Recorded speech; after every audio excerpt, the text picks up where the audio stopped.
আসসালামু আলাইকুম, স্বাগত জানাচ্ছি আরটিভি সকালের সংবাদে। আপনাদের সঙ্গে আছি আমি ফারজানা তানি। রাতভর রাজধানীর বিভিন্ন স্থানে ঘটেছে ককটেল বিস্ফোরণ এবং আশুলিয়ায় একটি বাসে দেয়া হয় আগুন। সচিবালয়, কারওয়ান বাজার, হাতিরঝিল, ধানমন্ডি সহ বেশ কয়েকটি জায়গায় ককটেল ফেলে পালিয়ে যায় দুর্বৃত্তরা। কার্যক্রম নিষিদ্ধ আওয়ামী লীগের নাশকতা ঠেকাতে জোরদার করা হয়েছে নিরাপত্তা। পুরো রাতেই চেকপোস্টের পাশাপাশি সেনা টহল ছিল অলিতে গলিতে। এদিকে রাজু ভাস্কর্যে অগ্নিসন্ত্রাসের প্রতিবাদ ও আওয়ামী লীগের বিচারের দাবিতে বিক্ষোভ করেছে ঢাকা বিশ্ববিদ্যালয়ের শিক্ষার্থীরা। আলওয়ান খানের সহযোগিতায় আরও জানাচ্ছেন শাকিলা করিম।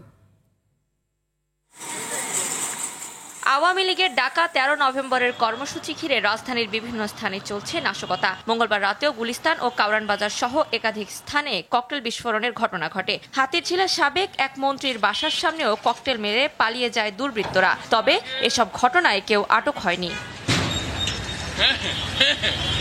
রাজধানীর গুরুত্বপূর্ণ স্থানে বসানো হয়েছে পুলিশের চেকপোস্ট, চলছে তল্লাশি, পাশাপাশি টহল দিচ্ছে সেনাবাহিনীর ইউনিট।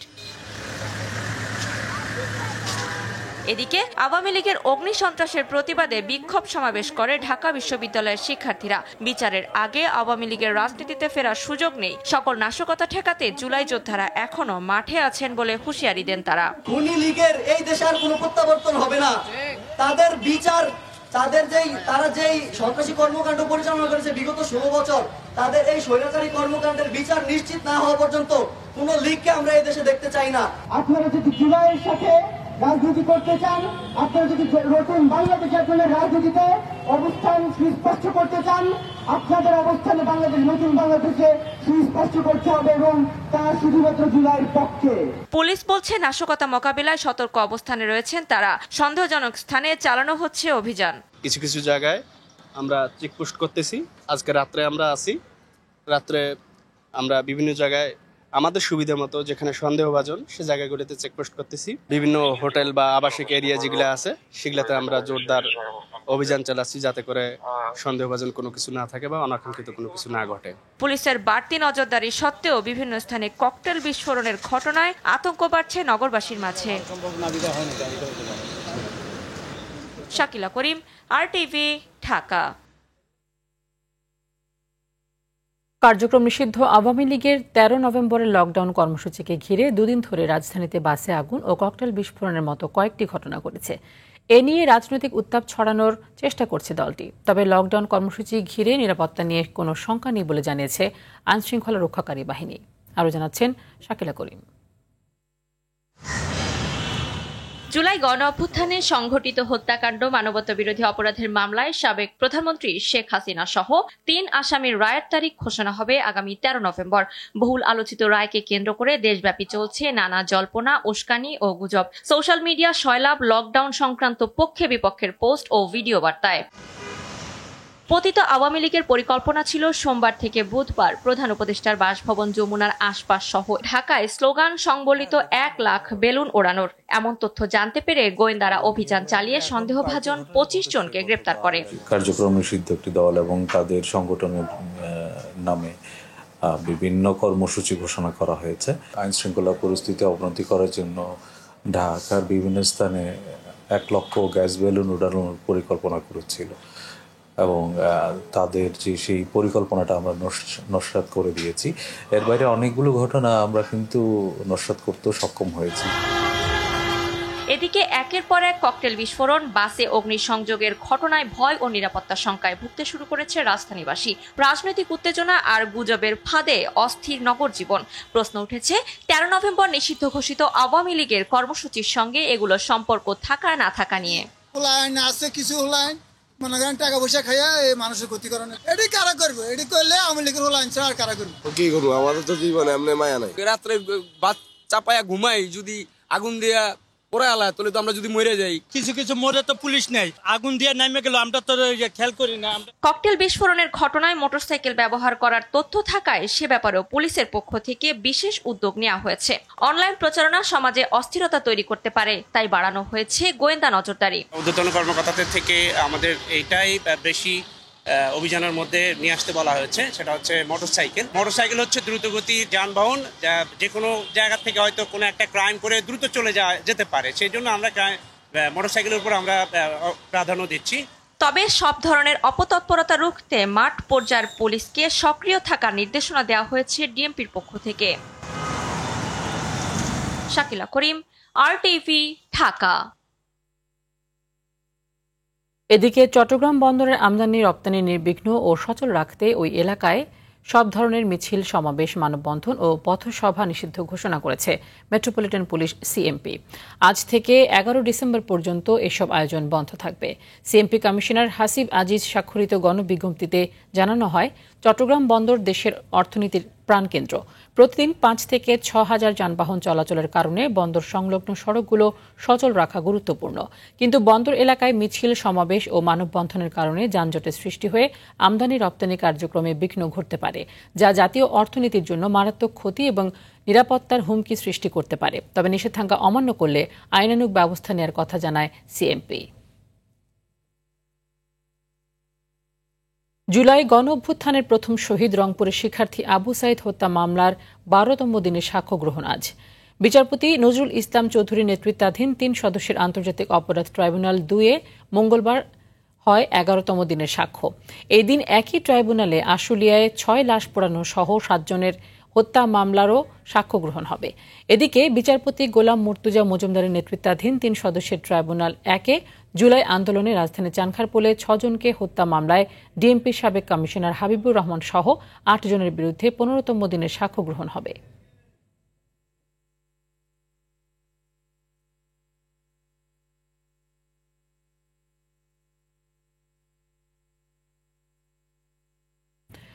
পাবনার ঈশ্বরদীতে পাইকারি বাজারে পেঁয়াজের দাম অপরিবর্তিত রয়েছে। মানভেদে প্রতি কেজি পেঁয়াজ বিক্রি হচ্ছে 90 থেকে 97 টাকা পর্যন্ত, যা খুচরা বাজারে বিক্রি হচ্ছে 100 থেকে 120 টাকা কেজি দরে। গত সপ্তাহে হঠাৎই কেজি প্রতি 35 থেকে 40 টাকা বাড়ে দাম, যা চলতি সপ্তাহে আরও কিছুটা বেড়ে আগের দামের তুলনায় দ্বিগুণ হয়ে গেছে। তবে কৃত্রিম সংকট সৃষ্টি করে অসাধু ব্যবসায়ীরা যেন পেঁয়াজের দাম বাড়াতে না পারে, সে ব্যাপারে সরকারের নজরদারি বাড়ানোর দাবি করেছেন ভোক্তারা। এদিকে সরবরাহ কমের অজুহাতে দিনাজপুরের হিলিতে পেঁয়াজের দাম দফায় দফায় বাড়ছে।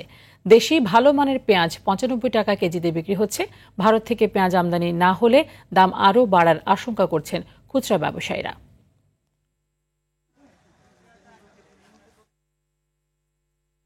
এ বিষয়ে আরো জানাতে দিনাজপুর হিলি থেকে সরাসরি যুক্ত হচ্ছেন সহকর্মী আব্দুল আজিজ। আজিজ, আমরা বারবার শুনতে পাচ্ছি যে ভারত থেকে পেঁয়াজ আমদানির কথা বলা হচ্ছে।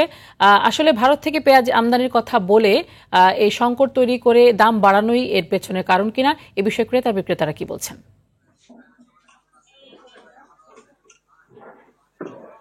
জি, আসলে আপনি যেমনটি বলছিলেন, আসলে ভারত থেকে কিন্তু পেঁয়াজ আমদানি চলতি বছরের 31 আগস্ট থেকে কিন্তু বন্ধ রয়েছে। আর আসলে এরপর থেকে কিন্তু কিছু দাম কিন্তু অনেকটাই কিন্তু স্বাভাবিক ছিল, কিন্তু গত 2 সপ্তাহ থেকে কিন্তু আবার এই দেশি পেঁয়াজের বাজার কিন্তু অস্থিরতা হয়েছে। তবে আমি আমদানিকারকদের সঙ্গে কথা বলেছি, তারা যেমনটি বলছে যে আসলে ভারত থেকে পেঁয়াজ আমদানি বন্ধের কারণে এবং দেশের বাজারে যেসব পেঁয়াজ রয়েছে সেগুলো সরবরাহ সংকট হয়েছে, অর্থাৎ সরবরাহ কমে গেছে। এর জন্য কিন্তু মূলত দাম মোকামে বৃদ্ধি পেয়েছে, এমনটি কিন্তু তার খুচরা ব্যবসায়ীরা জানিয়েছে। তো আমদানিকারকরা বলছে যে যদি ভারত থেকে এই মুহূর্তে যদি পেঁয়াজ আমদানি করা হয় সেক্ষেত্রে কিন্তু পেঁয়াজের দাম অনেকটাই কমে আসবে, অর্থাৎ কেজি প্রতি 30 থেকে 40 টাকা কমবে, এমনটি কিন্তু তারা একটি ধারণা দিচ্ছে আমাদেরকে। আমরা এখানকার যারা খুচরা ব্যবসায়ী রয়েছে তাদের সঙ্গে কথা বললাম, তারা যেমনটি বলছে যে আসলে বর্তমানে আজকের বাজারে তারা পাইকারি বাজারে দেশি পেঁয়াজ বিক্রি করছে 90 টাকা এবং খুচরা বাজারে বিক্রি করছে 95 টাকা, অর্থাৎ এই পেঁয়াজটা গতকালকেও কিন্তু 90 টাকার মধ্যে কিন্তু বিক্রি হয়েছিল। তবে তারা যেমনটি বলছে যে যদি দেশের যে মোকামগুলো রয়েছে, মোকামে কিন্তু বিভিন্ন পেঁয়াজের দাম কিন্তু বৃদ্ধি পেয়েছে, তারা বেশি দামে কিনে বেশি দামে বিক্রি করছে, তবে সরবরাহ কমে গেছে, এমনটি কিন্তু তারা আমাদেরকে জানিয়েছে। তবে কৃষক পর্যায়ে আমরা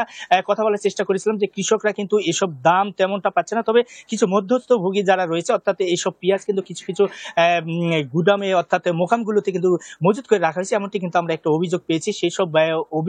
সেই সব মোকামে যদি নিয়মিত অভিযান পরিচালনা করা হয় সেক্ষেত্রে কিন্তু বাজারে পেঁয়াজের সংকট আছে কিনা, অর্থাৎ মোকামে সরবরাহ কম আছে কিনা সেই বিষয়টি কিন্তু জানা যেত। কিন্তু এই পর্যায়ে আমরা দেখেছি যে অনেক সময় কিন্তু প্রশাসন খুচরা বাজারে কিন্তু অভিযান পরিচালনা করে, আসলে এতে কিন্তু চরম ভোগান্তির মধ্যে হয়, যেমন ব্যবসায়ীদের সেই ক্ষেত্রে খুচরা ব্যবসায়ীদের, সেক্ষেত্রে কিন্তু ভোক্তাদেরও কিন্তু অনেকটাই বিড়ম্বনার মধ্যে পড়তে হয়, কারণ প্রতিদিন ব্যবসায়ীরা যখনই লসের মুখে পড়ে তখনই কিন্তু তারা একদিন পর কিন্তু পেঁয়াজের দাম অটোমেটিকলি কিন্তু তারা বৃদ্ধি করে দেয়। এখন পর্যন্ত বলা চলে কৃষক পর্যায়ে ন্যায্য দাম পাচ্ছে না, এমনটি কিন্তু অভিযোগ রয়েছে। সেই সঙ্গে মোকামে অভিযান পরিচালনা করা অবশ্যই জরুরি, আর ভারত থেকে যদি পেঁয়াজ আমদানি করা হয় সেক্ষেত্রে দাম কমবে, এমনটি কিন্তু বলছে এখানকার যারা আমদানি করেছে তারা আমদানিকারকরা। তো এখন পর্যন্ত বাজারে ক্রেতাদের মধ্যে একটু ক্ষোভ সৃষ্টি হয়েছে, তারা যেমনটি বলছে যে আসলে ভারত থেকে আমদানির অজুহাত দিয়ে কিন্তু অনেক সময় এই পেঁয়াজের দামটি কিন্তু কমা হয়, আবার অনেক সময় কিন্তু বৃদ্ধি করা হয়। এটি অবশ্যই একটি দুঃসংবাদ, আর এটি কাটিয়ে উঠতে অবশ্যই দেশের কৃষকদের কিন্তু আরো বেশ কিছু পদক্ষেপ নিতে হবে এবং সরকার এই বিষয়ে পদক্ষেপ গ্রহণ করবে, এমনটি কিন্তু বলছে এখানকার সচেতন মহলের কিন্তু একটা কথা কিন্তু শোনা যায়। তো এই এখন পর্যন্ত তানি বলা চলে যে বাজার পরিস্থিতি নিয়ে তেমনটা সুখবর নেই, দাম কিন্তু বৃদ্ধি পাচ্ছে, আমদানির উপর কিন্তু নির্ভর করছে অনেকটাই এই পেঁয়াজের দাম। তো এখন পর্যন্ত এই ছিল আমার কাছে দিনাজপুরে হিলি থেকে পেঁয়াজের বাজার নিয়ে সর্বশেষ পরিস্থিতি। ধন্যবাদ আপনাকে। দেশের বিভিন্ন জায়গায় আগে ভাগে জেঁকে বসেছে শীত। মধ্যরাত থেকে সকাল 8:30 পর্যন্ত ঘন কুয়াশায় ঢেকে থাকছে চারপাশ। কুড়িগ্রামে সর্বনিম্ন তাপমাত্রা রেকর্ড করা হয়েছে 13.5 ডিগ্রি সেলসিয়াস। 2 দিন থেকে কুয়াশা কম পড়লেও বেড়েছে শীতের তীব্রতা। নওগাঁয় 14.5 ডিগ্রি সেলসিয়াস তাপমাত্রা নির্ধারণ করা হয়েছে, যা গত দিনের তুলনায় 4 ডিগ্রি সেলসিয়াস কম। এদিকে 16.6 ডিগ্রি সেলসিয়াস তাপমাত্রা নির্ধারণ করা হয়েছে দিনাজপুরের হিলিতে।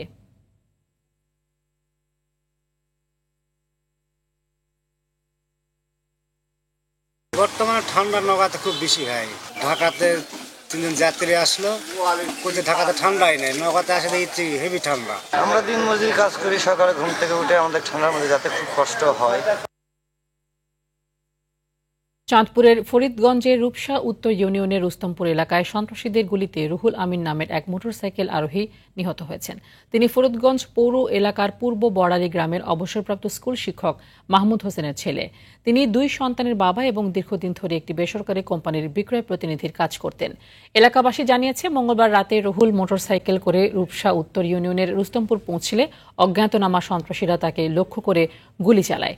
এতে ঘটনাস্থলে মৃত্যু হয় তাঁর। খবর পেয়ে ঘটনাস্থল পরিদর্শন করেছেন পুলিশ সুপার আব্দুল রকিব সহ অন্য কর্মকর্তারা। 2 বছর ধরে আল্ট্রাসোনোগ্রাম মেশিন অকেজো হয়ে পড়ে আছে ঝালকাঠি সদর হাসপাতালে। যান্ত্রিক ত্রুটি লেগেই থাকে বছরের বেশিরভাগ সময়। ফলে নামে হাসপাতাল হলেও এখানে রোগ নির্ণয় কিংবা রক্ত পরীক্ষার জন্য নেই কোনো ব্যবস্থা। কয়েক গুণ বেশি টাকা দিয়ে বাইরে থেকে টেস্ট করাতে হচ্ছে রোগীদের। ঝালকাঠির প্রতিনিধি জহিরুল ইসলাম জলিলের রিপোর্ট, জানাচ্ছেন লামিয়া তানজিন মাহমুদ। 2 বছর ধরে অকেজো আল্ট্রাসোনোগ্রাম মেশিনটি যান্ত্রিক ত্রুটিতে বন্ধ থাকে এক্স-রে মেশিন। রোগ নির্ণয়ের জন্য রক্তের পরীক্ষাও হয় না এখানে। তবুও চিকিৎসা সেবার তীব্র সংকটে থাকা ঝালকাঠি জেলা সদর হাসপাতালটি প্রায় 7.5 লাখ মানুষের ভরসাস্থল। প্যাথোলজিক্যাল পরীক্ষাগুলো হাসপাতালে করালে 50 থেকে 100 টাকা। একই পরীক্ষা বাইরের কোনো ডায়াগনস্টিক সেন্টারে করালে দিতে হচ্ছে 500 থেকে 1000 টাকা, কোনো কোনো ক্ষেত্রে তারও বেশি। হাসপাতালে কর্মরত প্যাথোলজিক্যাল বিভাগের কর্মীরা স্থানীয় ডায়াগনস্টিক সেন্টারের মালিকানার অংশীদার হওয়ায় সরকারি এই বিভাগটিকে অকার্যকর করে রাখছেন, এমনই অভিযোগ হাসপাতালে আসা রোগীদের। এই আলট্রাসাউন্ড মেশিনের জন্য যদি বাইরে পরীক্ষা নিরীক্ষা করতে যায় অনেক টাকার দরকার হয়, যেটা মূলত সচরাচর সবাই দরকার, সেটা এখানে পেলাম না। বলছে যে না, এটা এখানে করে না। হসপিটালে করতে বলে 200 টাকার বিদ্যা বা 150 টাকা করতে পারে, বাইরে গেলে তো 800-900 টাকা 1000 টাকাও নেয়। এই এখন দেখান যাইয়া লাইন কতদিন লাইন দিয়েছে গা, কালকে শেষ হইবে না। সিরিয়ালের কোনো মেইনটেনেন্স নাই, পুরো মানে অধৈর্য হয়ে ছেলে কান্নাকাটি করতেছে, আমি নিয়ে তাদেরকে চলে যেতে বাধ্য হয়েছি। এত বড় হসপিটাল চালন, সদর হসপিটালে একজন ডাক্তার সাধারণ। এদিকে আগামী 15 দিনের মধ্যে নতুন আল্ট্রাসোনোগ্রাম মেশিন চালু করার ব্যবস্থা করা হবে বলে জানান হাসপাতালের তত্ত্বাবধায়ক। আমরা আশা করতেছি নিমিউর মাধ্যমে এবং আমরা দ্রুত গতিতে মেশিনটা আছে মেশিনটা চালু করবো এবং আশা করতেছি খুবই দ্রুত গতিতে আমরা আল্ট্রাসোনোগ্রাম চালু করতে পারবো। ব্যক্তিগত পকেট ভর্তির লোভে হাসপাতালের সরঞ্জাম বন্ধ করে কেউ যেন রোগীর সেবা ব্যাহত না করে, স্থানীয় প্রশাসনের তৎপরতা বাড়ানোর দাবি সংশ্লিষ্টদের। লামিয়া তানজিন মাহমুদ, আরটিভি। টাঙ্গাইলের সর্বত্রই বিরাজ করছে সাপ আতঙ্ক। ঘর থেকে মাঠ, ডোবা কিংবা নালা সবখানেই বেড়েছে উপদ্রব। গেল 10 মাসে সাপের দংশনের শিকার হয়েছেন 1200-রও বেশি মানুষ, মারা গেছেন 4 জন। হাসপাতালে গিয়ে বেশিরভাগ রোগী সুস্থ হয়ে ফিরলেও অ্যান্টিভেনম না পাওয়ায় বাড়ছে মৃত্যু ঝুঁকি। টাঙ্গাইল প্রতিনিধি কামাল হোসেনের পাঠানো তথ্য ও চিত্রে আরো জানাচ্ছেন সুলেমান কবির। শীত মৌসুমে উষ্ণতার খোঁজে গর্ত থেকে বেরিয়ে লোকালয়ে প্রবেশ করে বিভিন্ন প্রজাতির বিষাক্ত সাপ। ছড়িয়ে পড়ে বসতবাড়ি, মাঠ, ঘাট থেকে সব জায়গায়।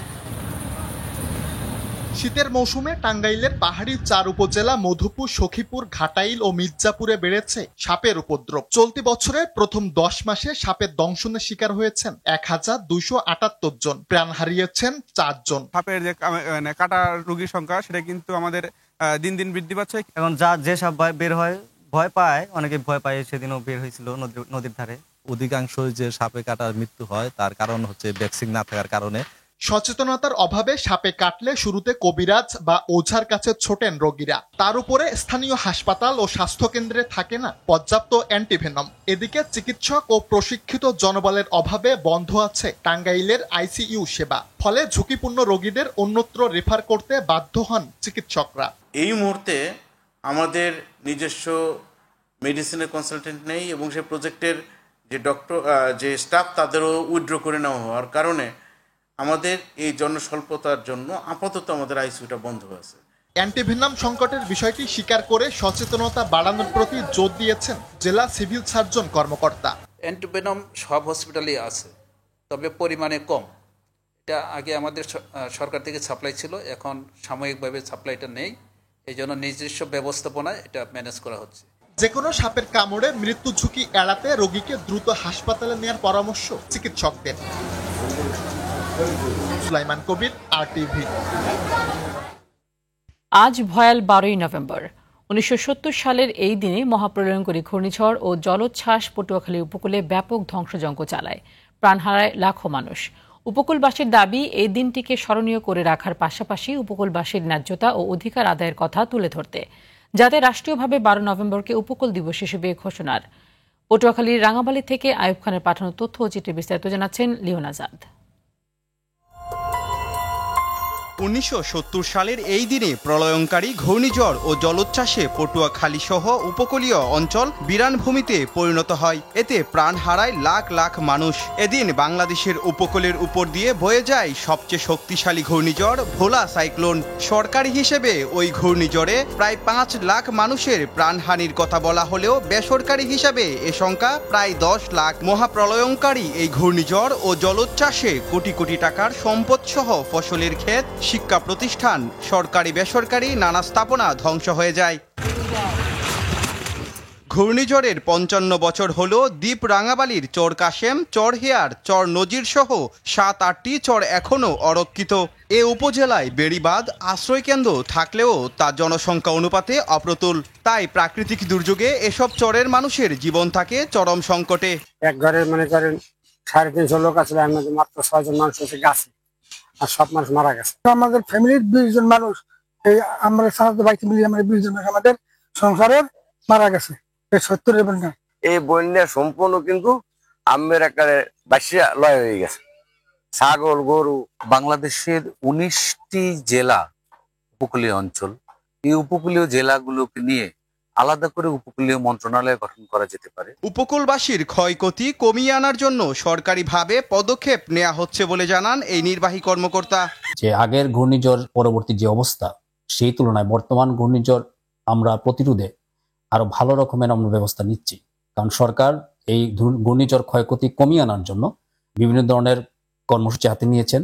রাষ্ট্রীয়ভাবে 12ই নভেম্বরকে উপকূল দিবস হিসেবে ঘোষণা ও পরিবেশ সুরক্ষায় কাজ করতে উপকূলের 19টি জেলা নিয়ে উপকূল মন্ত্রণালয় করার দাবি বাসিন্দাদের।